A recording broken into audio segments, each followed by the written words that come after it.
Youtubers, banyak budaya-budaya dari berbagai penjuru dunia biasanya memiliki perayaan-perayaan yang khas dan menarik. Di beberapa daerah di Indonesia, ada budaya melarung hasil panen atau memindahkan jasad kerabat yang sudah meninggal. Di Spanyol, ada perayaan La Tomatina yang merupakan perang tomat terbesar sedunia, atau festival Holi atau festival warna pada saat musim semi di India, Nepal, dan Bangladesh, yaitu perayaan dengan saling melemparkan bubuk berwarna-warni atau saling menyiramkan air berwarna-warni. Berbicara soal festival atau pesta, biasanya yang tergambarkan di benak kita adalah suasana yang meriah, orang-orang berkumpul jadi satu merasakan euforia yang sama, semua senang dan semua bahagia. Tapi apakah kalian tahu kalau ternyata ada jenis festival tertentu yang disertai ritual atau hal-hal aneh dan nyeleneh, bahkan tindakan-tindakan mesum? Hal ini bukan hanya terjadi di zaman sekarang aja, karena pesta yang jauh lebih maksiat, bejat, cabul pernah terjadi bahkan jadi rutinitas di suatu tempat pada zaman dulu. Dan anehnya lagi, sebagian dari pesta atau festival ini bahkan ada yang merupakan bagian dari ritual pemujaan dewa yang konon merupakan sesuatu ritual yang kultus dan suci. Karena dianggap ritual yang suci, akibatnya orang-orang yang merayakan ini tidak merasa bersalah walaupun telah melakukan perbuatan amoral secara beramai-ramai. Bahkan mereka merasa bangga dengan hal tersebut. Berikut daftar 5 pesta atau festival paling maksiat, bejat, cabul, dan nyeleneh yang manusia pernah lakukan di masa lalu. Bacchanalia. Pesta atau festival ini dikenal pada masa Babilonia yang terjadi berkisar 186 sebelum Masehi. Pesta ini dilakukan sebagai bagian perayaan untuk memuja sang dewa Tamus, yang merupakan dewa yang dianggap sebagai perlambangan cinta dan juga simbol kesuburan. Bacchanalia ini diadopsi dari bangsa Yunani yang lalu dijadikan sebagai bagian dari ritual agama.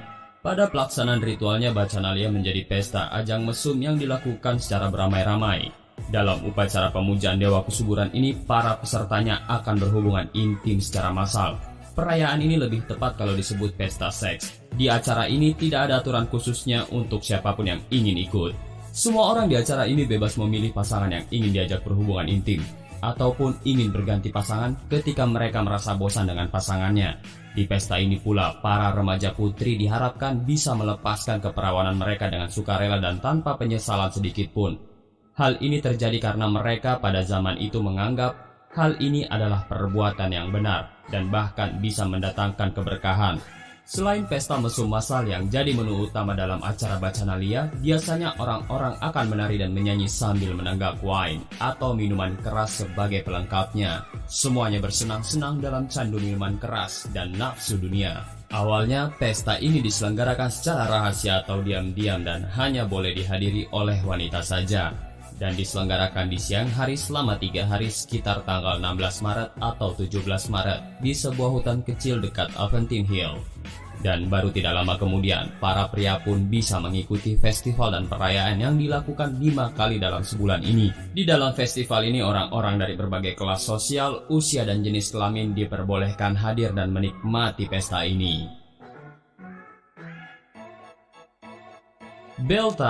Beltane merupakan festival tersuci kedua dalam masyarakat Celtic atau bangsa Viking untuk merayakan hari pertama musim panas sebagai pemberi kehidupan dan kesuburan. Festival ini lumayan nyeleneh.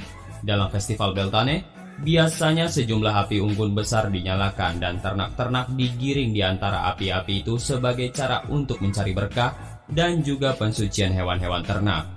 Alih-alih ritual yang bertujuan untuk mensucikan hewan ternak dan mensucikan diri ini, dalam ritual ini juga terdapat ritual sampingan yang berujung pada tindakan mesum.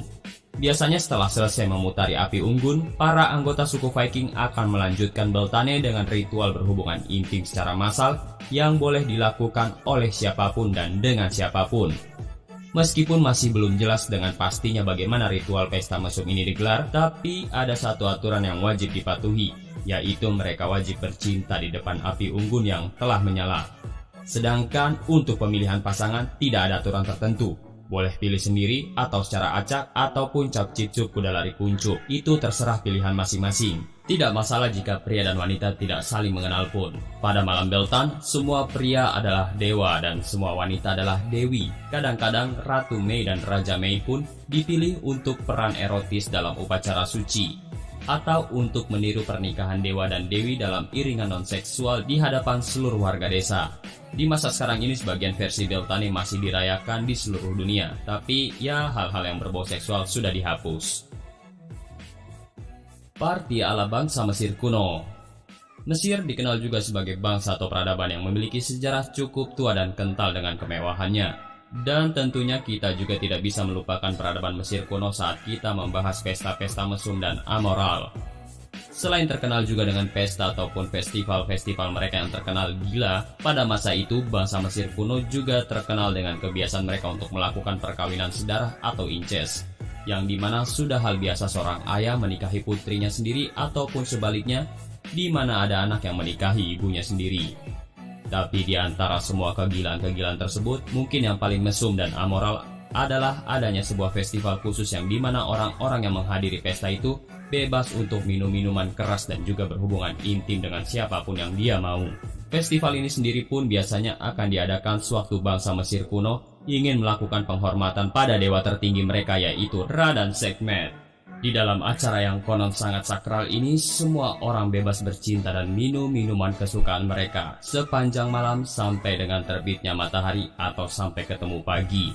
Bukti kegilaan pesta ini sendiri bisa dilihat dari catatan-catatan sejarah yang konon menyebutkan jika sehabis acara pesta ini selesai, biasanya orang-orang Mesir banyak yang terbangun di jalanan kota. Bahkan beberapa di antaranya ada yang masih dalam posisi bercinta sehabis berpesta pora semalaman suntuk.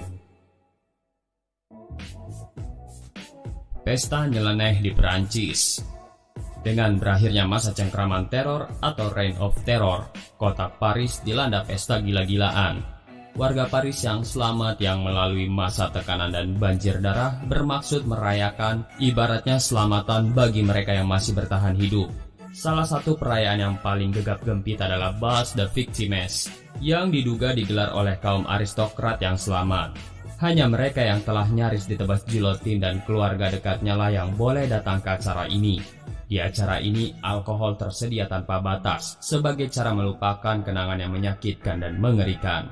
Kebanyakan kaum wanita mengenakan pita berwarna merah darah pada leher mereka.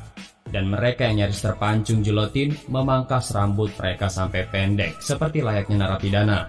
Selain pesta tersebut, ada lagi perayaan Bal de la Feuille, yang dikenang sebagai konser mengeong seperti kucing. Dalam perayaan ini, sebuah alat musik yang bernama harpsichord dirusak sedemikian hebat, sehingga kunci-kunci nadanya menggerakkan bilah-bilah logam sehingga bisa menepuk ekor beberapa kucing secara bersamaan. Lalu ada juga perayaan Bal des Zephyrs yang dilakukan dalam taman pemakaman, diikuti oleh pasangan-pasangan yang menari-nari di atas kuburan. Kronia sendiri adalah sebuah festival atau pesta kuno yang berasal dari zaman Yunani kuno yang dilakukan pada saat transisi musim panas ke musim dingin. Festival ini diadakan untuk menghormati Kronos pada hari ke-12 dari Hekatombaion, bulan pertama kalender Atik, kira-kira di kalender Masehi sekitar akhir Juli atau awal-awal Agustus. Pada saat itu sama sekali tidak ada kematian, sakit dan penyakit, perbedaan sosial, tekanan atau bahkan kelaparan. Kronia adalah cerminan dari kekuasaan Kronos, sehingga tatanan dalam bermasyarakat ditangguhkan selama masa perayaan ini. Para budak-budak bebas melakukan hal apapun kepada para majikannya dan juga akan mendapatkan perjamuan yang nikmat, serta mendapatkan pelayanan yang sangat baik secara beramai-ramai. Pesta Kronia adalah saat di mana tidak adanya batasan sosial untuk sementara waktu dilupakan. Para budak dibebas tugaskan selama perayaan ini dan berpartisipasi dalam perayaan secara bersama-sama dengan para majikan mereka. Dan para budak diizinkan untuk melakukan kerusuhan dan keramaian di dalam kota dan bebas melakukan apapun.